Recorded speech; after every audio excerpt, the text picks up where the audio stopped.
right, well, welcome everyone. We're going to wait just another minute or two before we get started. So feel free to get that afternoon cup of coffee or lunch.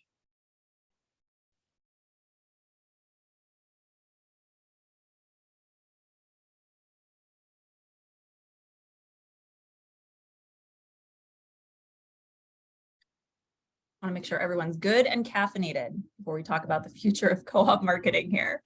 Exactly.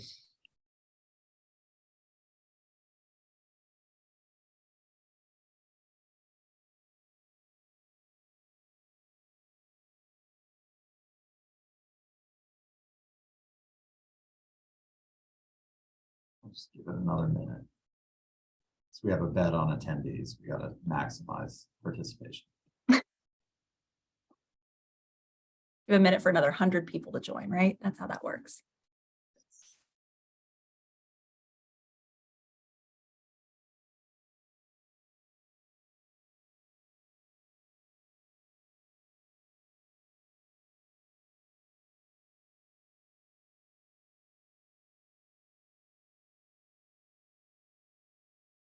All right, I think that's enough painful silence. Let's get this started. So we really do appreciate everybody who is joining us here at Miles Partnership today. We are going to talk about the future of co-op marketing in today's webinar. As we go along here, if anybody has questions that pop up that you feel you must get answered today and don't want to forget, feel free to enter them into the Q&A box along the way there. We should have plenty of time for questions at the end of this.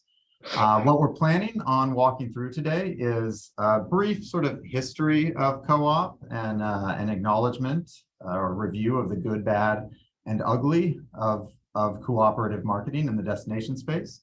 We're going to spend most of our time focusing on what's changed or is what is changing in this space in terms of expectations, experiences, opportunities. And turn that into some creative ways to look at co-op for the future and bring in a handful of different examples. Obviously, we are not the only ones in this space that do cooperative marketing on behalf of our clients, but we have a couple creative examples to just show how different destinations are approaching co-op in new ways. And we'll leave you with some key takeaways and then jump into some Q&A. Before we dive any further, want to briefly personalize the world of co-op marketing by introducing ourselves. I'll let my colleague Ilana take the lead here. Thank you. My name is Ilana Fresco, and I'm an account director here at Miles. I've been here for about coming on 10 years now, working closely with the Odyssey and Content Studio teams. And I guess if you'd have to know like 3 important things about me, one, it's that I have an incredible 2-year-old son named Enzo. 2 is that I am obsessed with TikTok, but I mean, you know, we all were in the pandemic together, we get that. And 3 is that hot girl walks. If you don't know what those are, I leave you with that hashtag for a little recreational lurking later, but that is actually a video of me every morning on my 4-mile walks. So. Lovely.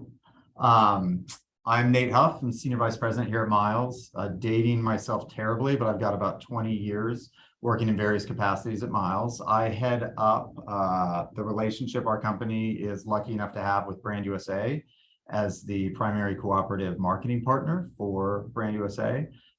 Personally, on a work front, I have a passion for digital product development. I headed up the destination optimization, artist formerly known as the Google DMO program, for Miles, and I'm also heading up the launch of Tourism Exchange USA, which is a global product development and distribution platform coming to the US shortly. On the less boring, more exciting, or more personal stuff, I am a huge fan of what I would call semi-classic cars that have at best questionable air conditioning in the state of Florida here, and I'm also a self-proclaimed semi-professional wiffle ball player, and that is a photo of my backyard. So when people talk about getting new cars or taking up hobbies for the pandemic, I actually turned my backyard into a wiffle ball stadium. So we're going to start with a little bit of history. We'll walk down memory lane. I feel like I need to put on a Ken Burns sort of tone to this, but I won't. But we are actually going to go all the way back to the Klondike Gold Rush at the end of the 19th century, and it's often cited as the first real example of destination co-op. And even though Seattle was one of many West Coast cities competing for this opportunity, the Chamber of Commerce there actually seized on the opportunity around the gold rush through a public-private partnership. And they funded a huge blitz of advertising in Eastern US cities. I'm guessing it was probably print. From there, they kind of positioned themselves as the gateway to the Klondike. That spurred this explosive period of growth as mostly men seeking their fortune flocked to Seattle, spending lots of money with local proprietors, getting supplies before heading out to the gold fields. A lot of them never even made it to the Klondike, or when they came back, they settled in Seattle. So in some ways, Seattle was ahead of its time in combining advertising and economic development efforts. And it really served Seattle to served as a launching pad for Seattle to become a leading US city on the West Coast. Fast forward a few years, and there was the Panama, California Exposition. So we look at event marketing as still a very big area of co-op for destinations. Could argue that it started here in 1915. San Diego, actually through a predecessor of today's San Diego Convention Visitors Bureau, did a public-private partnership in order to advertise the opening of the Panama Canal in a way for people to get to the West Coast faster or more easily. Expositions and world fairs at this time were a huge part of how people discovered new product when communication channels tended to be relatively slow and inefficient. Gave us such things as the Eiffel Tower, not in San Diego, but in other places. And it also, for San Diego, served as an early model for destination development because Balboa Park and the area that is now the San Diego Zoo were actually created as part of this exposition. So ahead of their time there. So then we'll do the DeLorean-esque fast forward through time of co-op. Obviously, before you know it, vacation guides were invented. By the 1970s, every state in the country had some sort of visitor guide. Most of them had this fun little bingo card. One of my first jobs at Miles was entering these bingo cards into databases to email out leads. I believe we had about 100,000 of these cards come through during the peak years in the early 2000s. From there, we moved into early email marketing. From there, and still, we've moved into website advertising opportunities and co-ops, into leverage media, and of course, into multimedia co-ops on a global scale with the rise of Brand USA internationally here for the US. Interestingly, we've seen quite a trend back in the what's old is new again. I see it every day when my 10 and 13-year-old daughters put on high-rise jeans. And a lot of other 90s accoutrements. The DMO website and DMO email is seeing a resurgence as we start to run into some of these challenges with third-party cookies, which is a bit of a spoiler alert as we move forward into this. So what's interesting is throughout this entire evolution of co-op and all these new opportunities and so forth, the key benefits of co-op haven't really changed. Ultimately, co-op extends each participant's reach. It creates a level of context for the down funnel partners through the brand advertising of the lead partner. It makes brand advertising more actionable by including the businesses and the specific destinations, as you often hear Brand USA say, you know, people don't vacation in the US, they vacation in a destination in the US. It also creates industry alignment in that process around audiences, around target markets. And really, most importantly, it does for everyone or does for all what no one could do by themselves. On the negative side, because we have all experienced these, co-op can be challenging. There's often a challenge in aligning potentially conflicting objectives. Are we going high funnel or are we going low funnel? Are we going drive market? Are we going fly? Do partners want family? Does the state or national want couple, luxury, etc.? Messaging is always an art. There's always some level of compromise, sometimes a very controversial art when it comes to share of voice and calls to action. It gets very complicated. It also requires a level of structure, which is inherently limiting. In order to be scalable, often people lose the ability to do the level of customization they would like, either in targeting or in creative. And ultimately, everybody is going to end up getting more than what they pay for, but nobody gets exactly what they want. In the words of one state tourism director, who I will not name, I would rather be poked in the eye with a hot fire poker than do co-op, but I know it's necessary. So we understand co-op isn't always fun and sexy. Then there's the flat out ugliness of it. And so I obviously value my career and reputation far too much to pick a relevant destination example to illustrate this point. But I think we're all familiar with the logo soup executions in the back of old in-flight magazines or on highway billboards.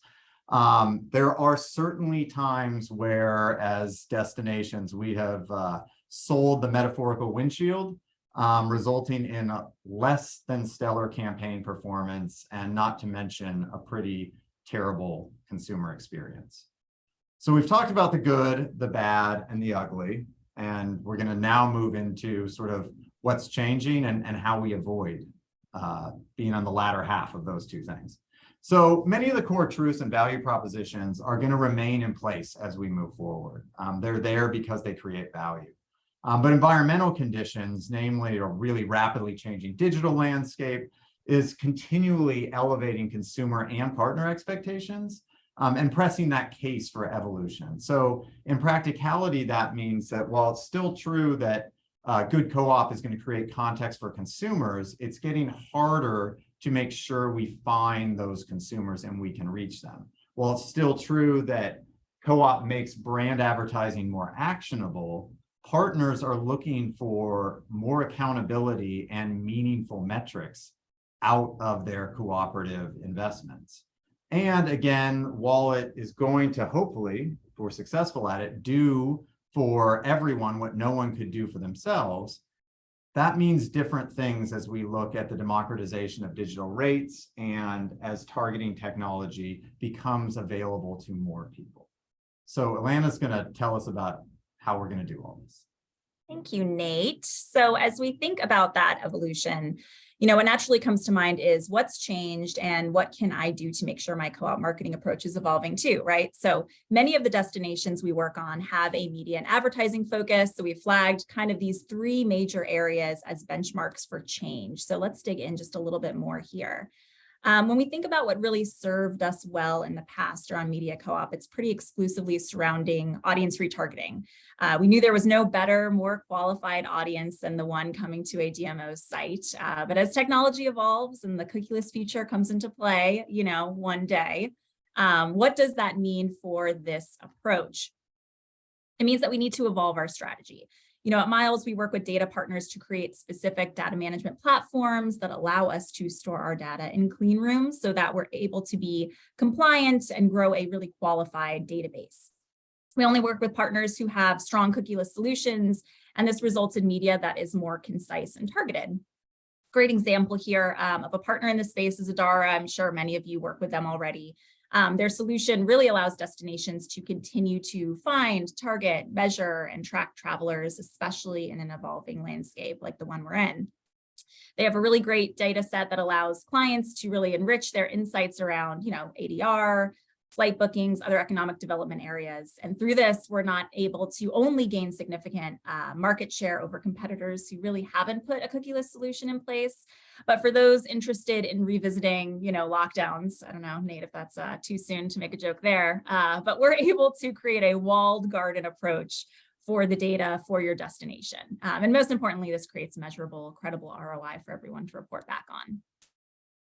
We think the benefit here is really clear. Creating a data hub of whatever variety puts your destination in the driver's seat to really measure, target, and activate various marketing activities beyond hotel and flight data. You can use it to tailor to a destination's specific needs in a really privacy compliant way. And to this, create a co-op model that allows all to participate. So meeting today's expectations for media co-ops really also means delivering the same standard for reporting that you expect from your agency. So going beyond impressions and clicks to tell a story of engagement and actual revenue impacts where possible is critical. So Brand USA, for example, does a great job on this through some of its in-country multi-channel campaigns that involve more than 100 partners across the country. The last point to kind of make here around what's changed is the democratization of digital rates. So really work with your team to create smart partnerships here. Leverage an agency's size and scale to create opportunities to participate in new media channels or target different audiences that maybe you wouldn't be able to reach on your own. So Miles is really fortunate enough to have many of these opportunities with partners such as Disney Plus, for example, that allows us to pilot programs that create discounted opportunities. So through affordable buy-ins, partners can really co-opt their CTV buys, for example, and get their local DMOs promoted on a more worldwide stage. And truly, at the end of the day, if you need to be able to leverage your agency's buying power, you get the things that you want, right, Nate? Yep. And with that transparency in rates that we see across most of the self-serve platforms now, like social and search, we're also seeing, that obviously programmatic is now the dominant way to buy digital at scale and to create more custom audiences. I think they're saying 90% of all, or 90 cents on every dollar digitally is going to be bought programmatically by 2025. But at the same time, right now, a lot of smaller partners still don't have the budgets or staff to take advantage of the flexibility and the savings that programmatic buying creates. So as you approach co-op media creation, think beyond simple buy downs and subsidies. Not that there's anything wrong with sharing costs on a media program, it's appreciated by all parties. But think about leveraging your agency's programmatic efforts, or if you work with a state that does programmatic buying, leveraging their efforts to create custom audiences for your partners that create value outside of purely rate compression.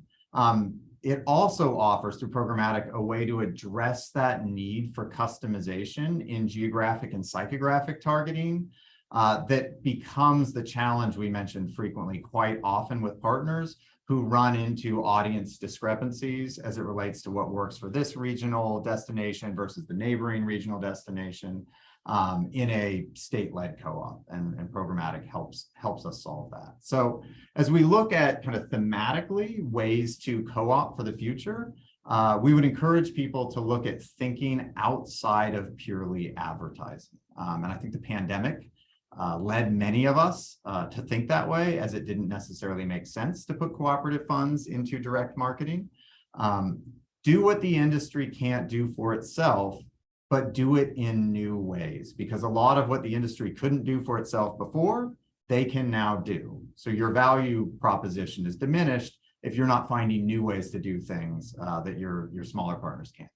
Develop strategies to serve complementary goals, not necessarily matching goals. So often the objectives of a state versus a regional or smaller DMO aren't completely aligned.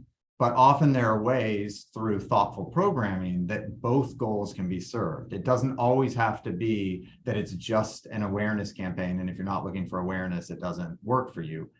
Campaigns, co-ops can be created that serve different partners, different needs in the funnel. And finally, find the right medium to tell the right story. I think we are poised with connected TV and what we're seeing in that overall landscape of shifting viewership metrics to have a real fast-paced evolution over the next 5 years as to what cooperative storytelling is going to look like.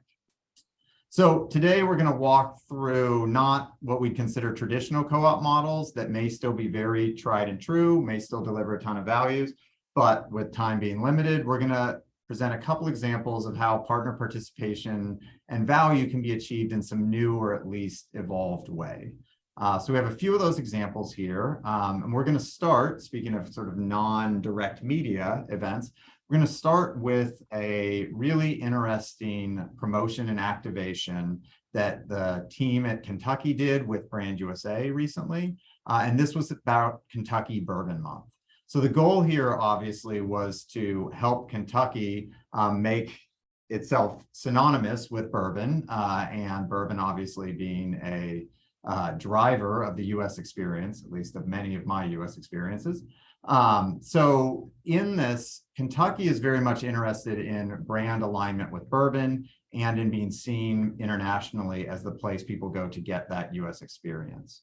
For Brand USA, they're not necessarily interested in, or their primary interest isn't necessarily in generating travel around bourbon, but they are tasked with delivering visitation to, through, and beyond the gateways. So growing international visitation in Kentucky, and in particular in rural Kentucky, is absolutely aligned with some of Brand USA's core objectives. So a really good example of where goals can be complementary, even if they're not the same in a campaign. So specific to this program, there were numerous partners beyond the Kentucky Department of Tourism and Brand USA. There was the Kentucky Distiller Network, and there were numerous local cities. There were multiple markets represented: Canada, the UK, and Germany, both from traditional journalists as well as from influencers. It was a holistic campaign that involved social media, digital, video, event activations, as well as obviously a lot of earned media. And there were clear KPIs set out from the very beginning. So it manifested as a month of activities, starting with an international media day and media pitch blitzes. There was a bluegrass folk rock concert activation in the middle of it at Buffalo Trace Distillery, which must have been amazing. And of course, a influencer tour. As part of this, dozens of pieces of bourbon-related content were either created or curated and promoted through Brand USA's Go USA TV channel, which helped elevate the consumer reach of the activation. In all, 6 influencers, all of them from the photos I've seen wearing what appears to be standard issue influencer crop tops, represented markets, UK, Germany, and Canada. And this is really early results, but we saw a significant reach of close to 27 million impressions and a rising engagement rate on their posts as well, covering a number of small communities where these distilleries are located. So the second example that we wanted to go into that also fits neatly into what we would call a non-traditional co-op is Explore Minnesota's Destination Optimization Program. So the goal here, and this was started really at the height of the pandemic, was to create an affordable cooperative opportunity for small destinations that would also directly impact consumer confidence and reach all the way down into the local businesses in the community. So truly from a state consumer branding level all the way down to local businesses' ability to adequately represent themselves to consumers. So overall, there were, I believe 27 destinations participated in it. It was slated for 10, and the destination response was so strong because what the destinations were able to do was go through and truly audit what their businesses look like on the world's largest travel platform, which happens to be Google, the realm of Captain Obvious, and look at how the imagery, how the descriptions, how video, how street view, how all the different aspects that go into a business's profile were represented in these 27 different communities within Minnesota. So each of these communities then had an opportunity to educate the local businesses to help them improve those digital profiles, which ultimately uplifted the image of that community, which ultimately uplifted the digital footprint and image of Minnesota as a whole. In total, more than 400 tourism businesses participated in workshops. 5,000 businesses were touched and improved through this process. And more than 48 million times consumers have viewed imagery that was created through this program that ultimately show a more complete, a more robust, and a more compelling image of Explore Minnesota as a destination for travel. Alana? Very cool.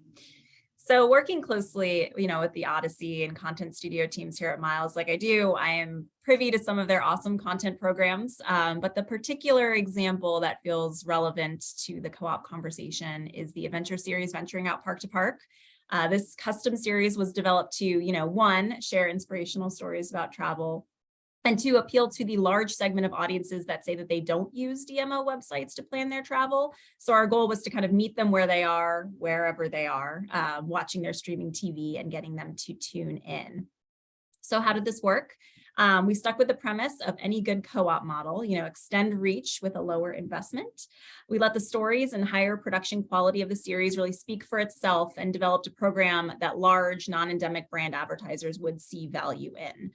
We also approached state and larger scale DMOs who would be interested in co-op for their destination so that the cost to participate was really more palatable.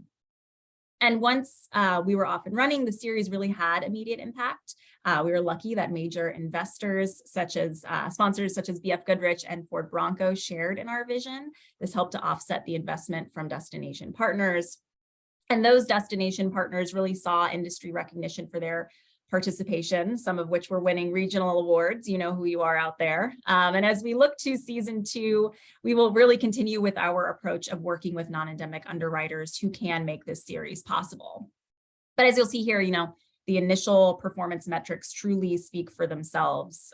Targeted media approach ensured that the buzz and promotion around the series reached the right audience, and the numbers really continue to still grow as the series remains live on TV networks.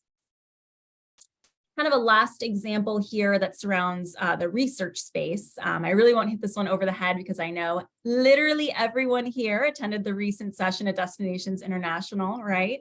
But this is a great example of non-traditional co-op. For those who kind of need a primer, Time for Democracy is a comprehensive research study that is analyzing and summarizing global best practices for DMOs and the tourism industry in building kind of successful, long-lasting partnerships with local residents, businesses, and other community groups. Most importantly, it has an accessible pricing model so everyone can participate.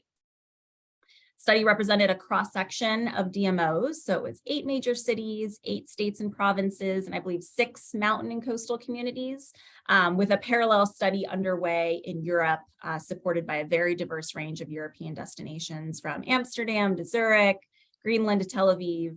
Really is the largest study ever of DMOs on community engagement practices and policies. And you can see some of our North American destination partners kind of listed here. And so acknowledging that results are ongoing, I would be remiss in my conversations with Chris Adams to not say that there were some initiatives that gleaned very important insights so far. For example, DMO survey highlighted positive indicators, right? The importance of community engagement and also the positive belief that DMOs feel most residents in their community have to see tourism as an overall positive impact. But there were also some worrying ones.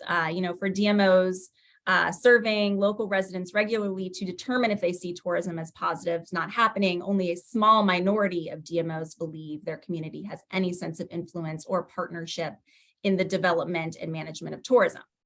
Research sentiment across Europe and North America confirms this belief that locals don't feel included or empowered. So again, this can be really worrying stuff, right? Like when it comes to the conversation around what has my destination done for me lately, these insights can really inform sentiment and help see where there are gaps in your marketing efforts or outreach. So you can see how important this is to not only have this type of research be a part of your marketing repertoire, but make it a priority for community buy-in. And a group participation approach, in this case, the large sampling of North America, can help make this an affordable solution. I'm sure many folks that are here on the call today can relate to at least one of the themes that were in the global study here. And so that was a very high level view of that. So since we're on the subject, if you want to hear more about this particular initiative, please tune in to the upcoming webinar on January 25th to hear more on some of these key research findings. So as we come to the end of our 30 minutes here, we thank you for joining us today as we wrap our presentation and let Drake guide us home as we turn our thoughts to how we continue to get that money in a responsible way for our local communities. So Nate, take it away. Yeah, so as sticking with the taking off on a new endeavor around co-op. I can't follow the Drake metaphor any further, but It's fine. we would encourage you to take a few key things out of this as you look at your co-op marketing plans for 2023. You look to build new value. Try new things. We gave a couple examples here of thinking beyond media. Think around asset creation, think around research, think around community empowerment. There are lots of different ways that co-op can extend past media. As I think I probably overly hammered, but look for complementary goals versus matching objectives. A co-op can absolutely serve different purposes for different partners and still have just as much value for each individual partner. Look at the channels and platforms that you are currently using, or if you've been using them for the past 6 or 8 or 15 years, and examine how much customization and reporting you have available on those platforms. Perhaps there is capabilities that are untapped, but understanding that your partners would be looking for the same level of reporting depth and meaning in the ROI that you are. Look at how you can create that. And finally, consider non-traditional funding. I was having a conversation with someone the other day about EDA grants, and I mentioned that as co-op, and they said, I never thought of that as co-op. And I said, it's two parties combining money for a common good. That is the very definition of co-op. So again, I would encourage everybody to look at funding sources beyond the tried and true as we evolve into the 21st and a half century here. So that we are going to pause. I'm going to pull up some Q&A here that I see may have come through. By all means, please add in any additional questions that you have while you're furiously typing. I'll also shamelessly plug a couple more webinars that are coming up. On November 15th at 3 p.m., there is the State of the American Traveler Sustainable Travel and Destination Management Special Edition with Miles and the team from Destination Analysts. And a little bit sooner, on Wednesday, December 14th, we are going to be looking at the year in review and the years ahead. So those of you ready to close the book on 2022 and start looking at 2023, that webinar is coming up in about a month and a half. So at this point, I will stop screen share, jump into the questions. I see our friend Chris Adams has posted more information for those fellow history buffs that would like to learn more about early co-op and DMO partnership models. Who issues those influencer crop tops? Fantastic question. I assume there's some sort of B2B influencer store, but Alana, your TikTok game is a lot stronger than mine, so I defer to you on that. That sounds like the right answer. Okay. Will the slides be emailed to us? These slides will be available. I imagine our very talented moderator can probably answer that definitively as to whether it's part of the recap email that is sent out, but you will definitely have access to these slides. Alana, do you want to answer the park-to-park question? Sure. Did the park-to-park example include asset creation within the co-op or just distribution? So it included everything, kind of soup to nuts, and I will definitely put whoever this is in touch with the right folks, the content studio team. But when you buy into an episode or a couple of episodes within Park to Park, it does include production of your episode. So it is a custom script. We bring an engaging host and some talent into your destination, have them engage with a really exciting outdoor activity as they kind of learn about themselves and others. So a great series if you haven't watched it already. But yes, the buy-in does come with the creative cost. So if you have very low funding, $12,000 per year for co-op, what do you think the best investment in co-op is? That's a very good question with a lot of nuance, I would say, to the answer. So it starts with your sort of core objectives. What are your biggest objectives? I would definitively say that getting the most qualified audience when you have a limited budget is your number one objective. So ensuring that you are not spending money on people who are never going to come to your business or destination. So ways to evaluate co-ops is really to understand the quality of that audience when you have limited dollars. And that's, again, part of the reason why DMO channels specifically have seen such a resurgence. Most people who are on Visit Sarasota's website are highly likely to be coming to Sarasota. And so therefore, if I'm a local business, the chances that I'm going to get somebody that I can convert are a lot higher. Likewise, if you are a destination within a state and someone is visiting the state website or ordering the state vacation guide. So by no means am I trying to take away from some of the traditional co-ops, because those audiences are super qualified. Otherwise, at 12,000, I definitely would look at potential influencer and programmatic co-ops. If your state or agencies are offering those, those tend to be able to provide, from a bang for the buck basis, a lot of value for some of those lower level investments. Here. Think for a DMO working with their local lodging partners, what would you recommend for offering as we move away from just print?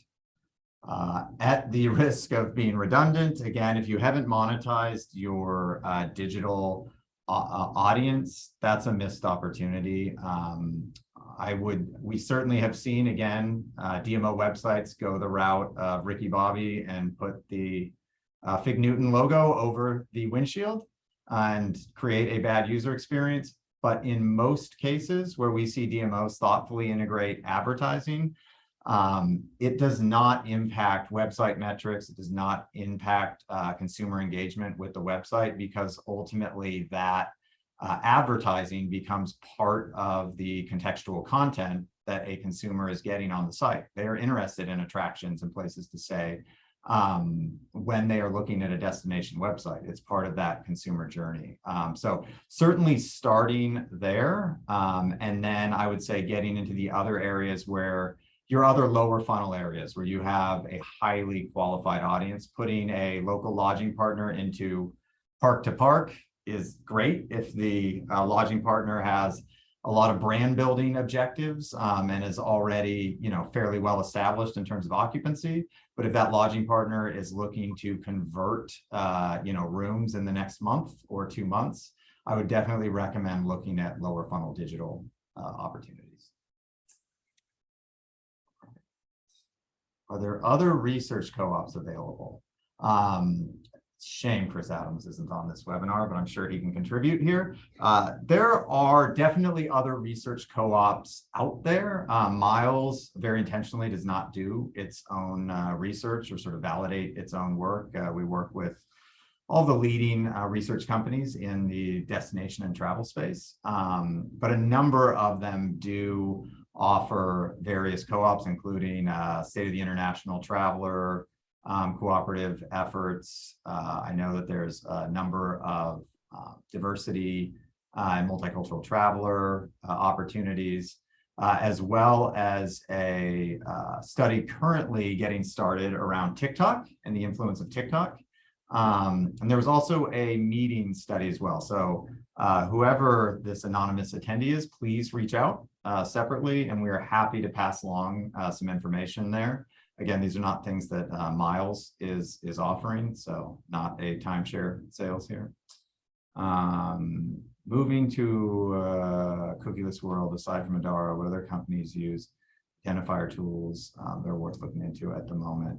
I wish Gray Lowry was on right here. We are absolutely agnostic in this space. So we are working with a lot of the different companies who have sort of moved from what I would call managed service media providers into data providers, other companies that offer clean room opportunities in a way to create matching identifiers between the advertising that we run and third-party data that's available. I probably will get in trouble if I mention one company and not multiple companies that we are working with at this point, but that is a good question, a fair question, please feel free to follow up with me on that one. All right, I'll give it, oh. In a DMO, I feel like I'm making budgetary decisions that I may be unqualified I feel like for. I had this as a math question once and I didn't pass. Like, if you Yeah, are I walking know. uphill in the snow and you have $500,000 for co-op. Yeah, good question. I don't think that there is a hard and fast rule. Obviously, it depends on your funding structure and your stakeholder structure. So generally what we see is that if you are a TID or some sort of improvement district, you know, there's some level of obligation, either structural obligation or just sort of moral imperative that you allocate a certain percentage of your funds to directly co-operable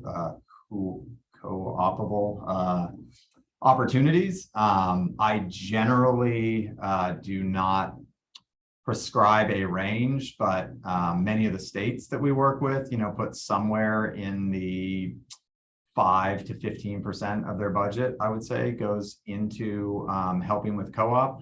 As you get down to smaller DMOs and more localized DMOs, where you are able to work directly with hotel and attraction and event partners, we tend to see that percentage go up. But that is a fascinating question to somehow get an answer to through future research. All right, let's see. Anything else? Greetings, Julio. I think that's what we have for now. Again, encourage you to attend the other upcoming webinars and appreciate everybody tuning in to what I know is not always the sexiest topic, but it is a critical component to powering our industry forward. So look forward to working with you and your partners on co-ops in the future, and have a great Tuesday.